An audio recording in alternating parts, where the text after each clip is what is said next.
आपको एक आर्टिकल सुनाना चाहूंगी जो कि इस एनएसजी की मेंबरशिप के मुस्तरद होने के बाद चाइना के एक न्यूज़पेपर ग्लोबल टाइम्स की जानिब से लिखा गया। वो पेपर ये कह रहा है कि इंडिया ये जान ले कि अमेरिका पूरी दुनिया नहीं, अमेरिका की हिमायत का ये मतलब नहीं कि इंडिया ने पूरी दुनिया की हिमायत हासिल कर ली। इस बुनियादी फैक्ट को इंडिया ने नजरअंदाज किया है। तो क्या वाकई इंडिया और अमेरिका को ये रियलाइजेशन हो गई है कि America is not everything in this world? जी बहुत शुक्रिया नीलम।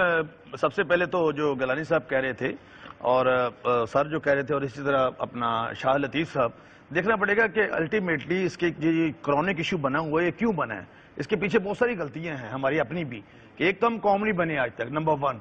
नंबर 2, जब मुशर्रफ का दौर था तो उसने कहा कि ठीक है, कौम नहीं बनने दिया। जी मैं बता रहा हूँ ना, क्या हुक्मरानों का भी डिवाइडेड नजर नहीं आया? 35 साल तो यहाँ पे आपने देखे ना, बेशक माइंड करेंगे अपना शाहद लतीफ साहब, मेरे लिए मोहतरम है, लेकिन ये भी उस वक्त थे, वो अपना सर्विस में थे जब मुशर्रफ को उन्होंने एक फोन किया और उन्होंने कहा कि आप हमारे साथ हैं या किसी और के साथ हैं, तो उन्होंने कहा नहीं मैं आपके साथ हूँ। लेकिन पिछले 9 साल में तो कोई फोन नहीं आया। क्यों नहीं आएंगे फोन, क्यों नहीं फोन आते? हर तरह से प्रेशर होता है, लेकिन ये है कि आज कौम बनने की जरूरत है हम सबको। बिल्कुल आप ठीक कह रही हैं, आप ठीक फरमा रहे हो। जो आर्टिकल लिखा है कि अमेरिका पूरी कौम नहीं है, लेकिन आपको देखना पड़ेगा गलतियां कहाँ पे।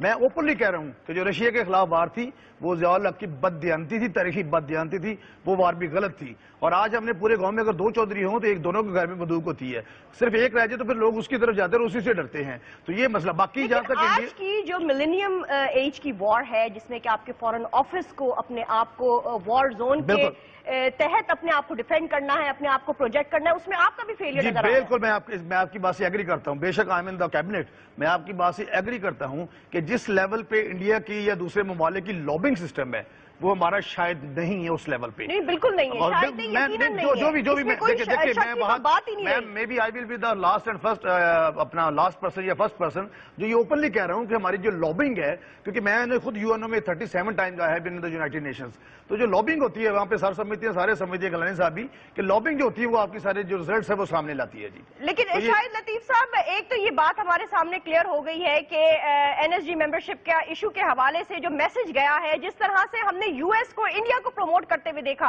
ओबामा कैंपेन हमें नजर आई बड़ी एक्टिवली मेंबरशिप कंट्रीज को कांटेक्ट करती हुई और इंडिया के हक में बोलती हुई।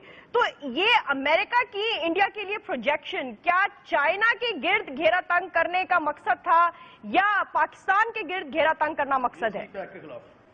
अगर अमेरिका और इंडिया की स्ट्रेटेजिक पार्टनरशिप बन सकती है हालात के तकाजों को देखकर, अमेरिका को इंडिया के इस कदर करीब आता हम देख रहे हैं कि चूंकि वहां मार्केट भी बहुत है, फिर एंटी चाइना भी रोल उसको देना है, तो क्या पाकिस्तान को कौन सी चीज आड़े आ रही है कि हम एक स्ट्रेटेजिक पार्टनरशिप चाइना और रूस के साथ क्यों नहीं करते?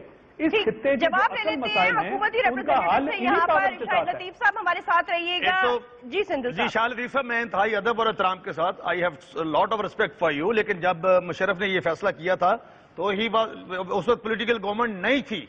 आपको ये बात याद है? आप तो बहुत अच्छे तारीख के अपना स्टूडेंट्स हैं और तारीख को आप याद रखते हैं। उस वक्त मुशर्रफ साहब अकेले थे, होली सोली मालक थे 3 साल के लिए, नंबर 1।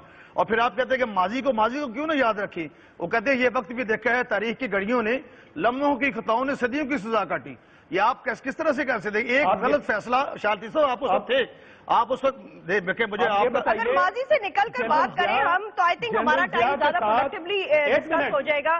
तमाम जो टेररिस्ट 4 आते हैं और वहां पे ये तबाही करते हैं दहशतगर्दी की, ये FBI प्रोडक्शन थी, ये FBI सर्कस थी। उन्होंने ये भी बताया कि किस तरह से ये जो 4 लोग थे ये सारे एक तरह से क्रिमिनल्स थे जिनको कि FBI ने रिक्रूट किया, उनको इस्लाम कबूल करवाया गया। वो भी प्रोबेबली FBI का ही कोई एजेंट था जिसने इनको इमाम बनकर इस्लाम कबूल करवाया।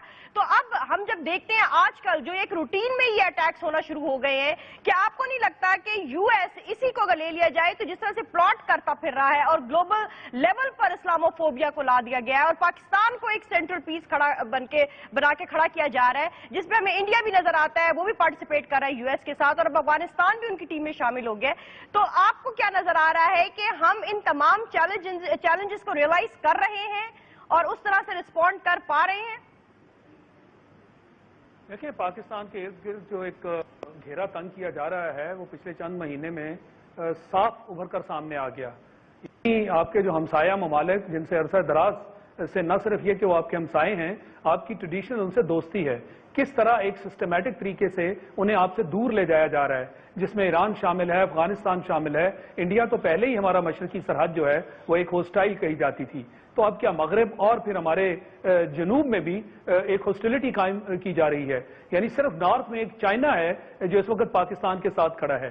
ہمیں ان ساری چیزوں کو دیکھنا ہے، اور اگر ہم کہیں کہ ہاں جی ہر چیز ٹھیک ہے، ہم ایک مستحکم پوزیشن میں ہیں، کم از کم جو حالات و واقعات ہیں وہ اس چیز کی طرف اشارہ نہیں کرتے، اور پھر امریکہ اور انڈیا کا آپس میں اکٹھا ہونا، ہمیں معلوم ہے کہ وہ کس لیے اکٹھے ہوئے ہیں۔ پاکستان میں جو سی پیک کا ایک بہت بڑا پروجیکٹ چلنے والا ہے وہ ہضم نہیں ہو پا رہا، اس کے خلاف بھرپور طریقے سے ایک منظم قسم کی سازش جو ہے اس کا آغاز کر دیا گیا ہے۔ اسی طرح پاکستان کے جو شارٹ رینج میسائل سسٹم ہے جو کہ انڈیا کو بہت دیر سے تکلیف دے رہا ہے، وہ بھی امریکہ جو ہے سامنے لے کر آ گیا۔ اور یہ جو جان مکین ہے، یہ پچھلے دنوں سے جو پچھلا ان کا انٹرویو ہے اس میں انہوں نے وہی حقانی نیٹ ورک اور اس طرح کی باتیں دوبارہ سے دہرائی ہیں، تو نظر آ رہا ہے کہ وہ پاکستان سے ڈو مور کا مطالبہ کریں گے۔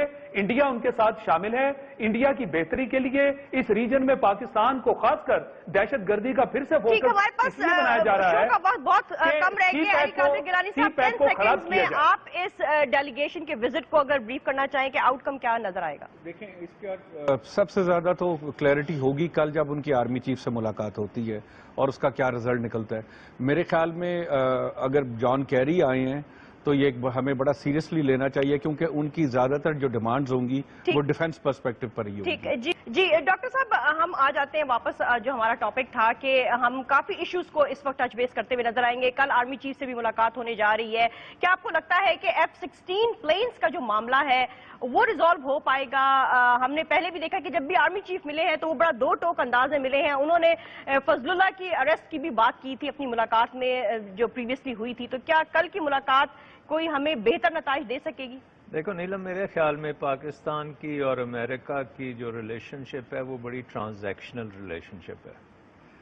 پہلی ٹرانزیکشن جو تھی ود ریسپیکٹ ٹو 9/11 اور افغانستان، وہ پریزیڈنٹ بش کے ساتھ تھی، اور وہ 8 سال وہ ایک کام چلا جس میں آپ میجر نان نیٹو ملٹری لائے تھے USA کے۔ اس کے بعد جب بش صاحب گئے تو ایک اسی ٹرانزیکشن کو تھوڑا سا چینج اس میں آیا جب اوباما صاحب آئے، اور کیری لوگر بل میں وہ ریلیشن شپ مور اور لیس ڈیفائن ہو گئی۔ اور اس کے ساتھ ساتھ پھر جب اوباما نے یہ آ کے کہا کہ اب ہم افغانستان سے جا رہے ہیں، تو اس کا مطلب یہ تھا کہ یہ ٹرانزیکشن اب ختم ہو رہی ہے۔ اور ساتھ ساتھ نہ صرف اس نے یہ کہا کہ وہ جا رہا ہے، بٹ وہ اس کی اپنی پریزیڈنسی جو ہے اس کا بھی ختم ہو گیا، اور نئی ٹرانزیکشن اب نئے پریزیڈنٹ کے ساتھ آپ کی ہوگی۔ اور وہ ٹرانزیکشن جو ہوگی وہ میرا خیال ہے کہ اس وقت جو امریکہ کا جو نمبر 1 ایشو ہے وہ ابھی بھی ایکسٹریمزم اور ٹیررزم، اور پرٹیکولرلی پہلے القاعدہ تھا، اب وہ داعش اینڈ آئسس ہے۔ اور ہمارے ساتھ جو نئی ٹرانزیکشن ہوگی وہ ڈپینڈ کرے گا کہ اب اس میں آئسس اور داعش کے ساتھ کیا ہم ان کی جنگ میں شامل ہوں گے یا نہیں ہوں گے، اور اگر ہوں گے تو کن ٹرمز اینڈ کنڈیشنز پہ ہم اس جنگ میں آئیں گے۔ ٹھیک، میں ایک کلپ دکھانا چاہوں گی، ہمارا وقت بھی کم رہ گیا ہے۔ ایک منٹ، میرا خیال ہے کہ پاکستان کی اس وقت جو پوزیشن ہے وہ خاصی مستحکم ہے، اور آپ کے پاس جو ایکسپیرینس ہے آن وار آن ٹیرر وہ میرا خیال ہے کسی اور ملک کے پاس اس قسم کا نہیں ہے، اور اس میں پاکستان کا ایک دوبارہ سے ایک کلیدی رول ہوگا ان دا نیو ٹرانزیکشن۔